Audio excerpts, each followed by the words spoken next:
ती महत्त्वाची असते.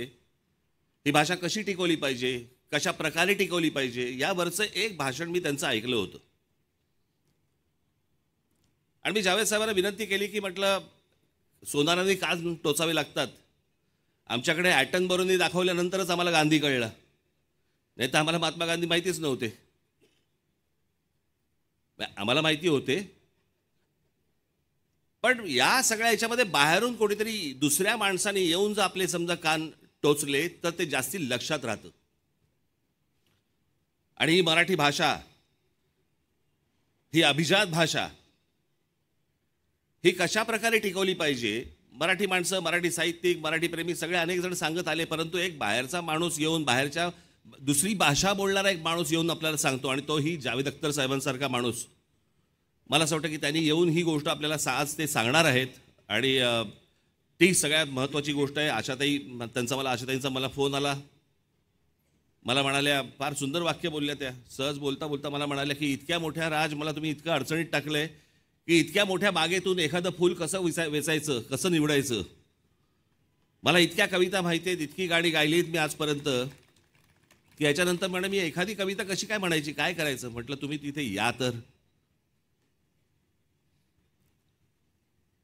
आज इथे अनेक जण, जसे अभिजात जोशी जसे आज इथे मराठी प्रेमासाठी म्हणून आज अमेरिकेतनं आलेत. ते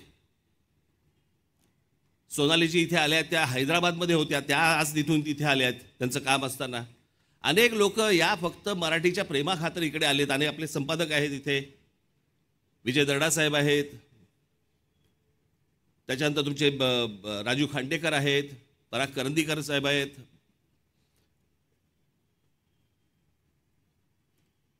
अनेक लोक आले इथे. नागराज मंजुळे आहेत, महेश मांजरेकर आहेत. मला असं वाटतं मी थोडा 1 मिनिट जर उलटा झालो तर मी सगळ्यांची पटकन नावं घेऊ शकीन.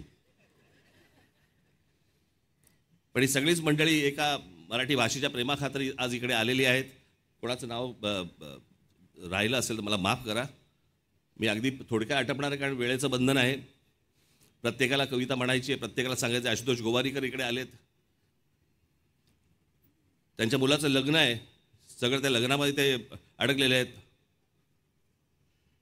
पण ते मराठी भाषा या गोष्टीसाठी आधी लगीन कोंडाण्याचं, मग रायबाचं, तर त्याच्यामुळे त्याच्यानंतर ते कामाला लागतील. ही भाषा टिकवणं, या भाषेसाठी आजपर्यंत पक्ष म्हणून मी, माझे सर्व सहकारी, अनेक याच्यासाठी आंदोलनं झाली, अनेक गोष्टी आपण टिकवत आल्या, केल्याही अनेक गोष्टी. ते अर्थात त्या काही गोष्टी सांगायचं हे व्यासपीठ नव्हे, पण भाषा ही खूप महत्त्वाची आहे, कविता ही खूप महत्त्वाची आहे. येणाऱ्या पुढच्या पिढ्यांनी आपल्या जुन्या कवींनी काय काय लिहून ठेवलेलं आहे. ते म्हणतात ना, जो न देखे रवी वो देखे कवी. या कवींनी काय काय गोष्टी मांडून ठेवलेल्या आहेत. आज काळानुरूप अनेक गोष्टी बदलत आहेत, भाषा बदलते, कविता बदलते. मी मध्यंतरी ऐकलं कोणाकडनं तरी की लहानपणीची आपली लहान मुलांची कविता होती, चिवताई चिवताई दार उघड. आठवतं ना? ती बदलली आता. असं म्हणतात की कावळा येतो, म्हणतो चिवताई चिवताई दार उघड. आतून चिवताई म्हणते आज नको, हे घरी आहेत.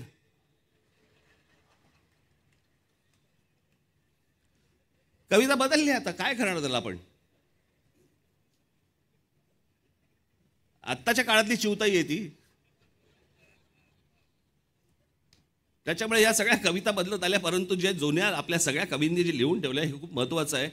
आणि जे खरं तर मला सर्व कवी इथे मराठीतले आणता आले असते, पण कवींच्या तोंडून कविता ऐकण्यापेक्षा ज्यांनी कधी कविता फारसं म्हणायच्या भानगडीत पडले नाहीत, अशी जर लोक कविता म्हणायला लागली तर ते जास्ती करून ऐकावं असं वाटतं. आणि म्हणून हे सगळे आज तारे सितारे इथे सगळे जमीपर आलेले आहेत.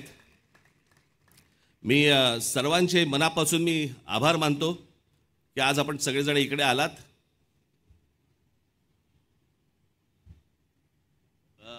कोण कोण राहिलेत आता? अशोक सराफ साहेब राहिले माझे, त्यांना पद्मश्री मिळाली आहे.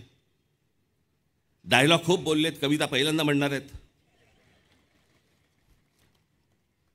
माझ्याकडे ते मगापासून एक तास तिरक्या नजरेने बघतात की तू का आणलंयस मला इथे आणि का बोललेस तू मला इथे. अनेक लोकांना इकडे धाकधूक आहे, मी कशी कविता म्हणणार आहे, काय म्हणणार आहे.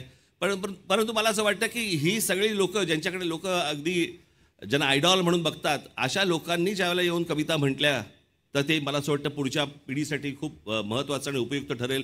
याच्यासाठीचा हा कार्यक्रम आहे. आपण सर्वजण जाताना इथे पुस्तक प्रदर्शन लागलेलं आहे. मराठीतले सर्वच जवळपास पुस्तकं इथे आज आलेली आहेत,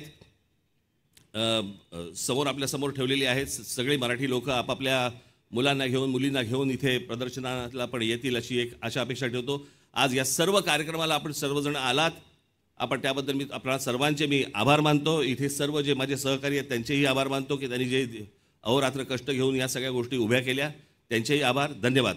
जय हिंद, जय महाराष्ट्र.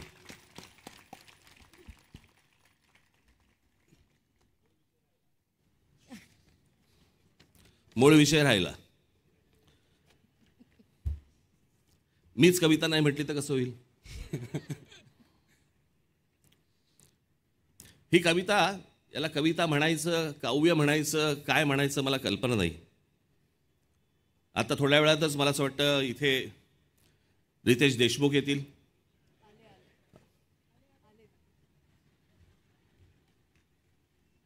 वेषांतर करून आलेले आहेत, ते शिवाजी महाराजांची भूमिका करत आहेत. थोड्या वेळात इथे विकी कौशल येतील.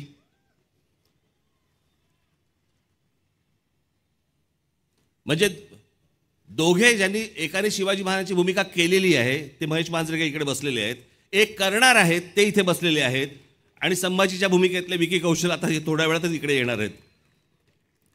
आज मी जे काही काव्य निवडलेलं आहे हे कदाचित तुम्ही ऐकलं नसेल असं मला वाटतंय. ऐकलं असेल तर आनंदच आहे. पण बाबासाहेब पुरंदरे लिखित राजा शिवछत्रपती याच्यामधलं हे काव्य आहे. बहुधा हे बाबासाहेबांनीच लिहिलंय. छत्रपती शिवाजी महाराजांना उद्देशून लिहिलेलं आहे. आणि त्याच्यामध्ये बाबासाहेबांचं म्हणणं ते लिहित असताना, ते महाराजांविषयी बोलताना, महाराजांकडे बघताना ते म्हणतात की काय समजू आम्ही तुला, कोण आहेस कोण तू. आणि ती कविता आहे, त्याचं शीर्षकच आहे कोण तू रे कोण तू.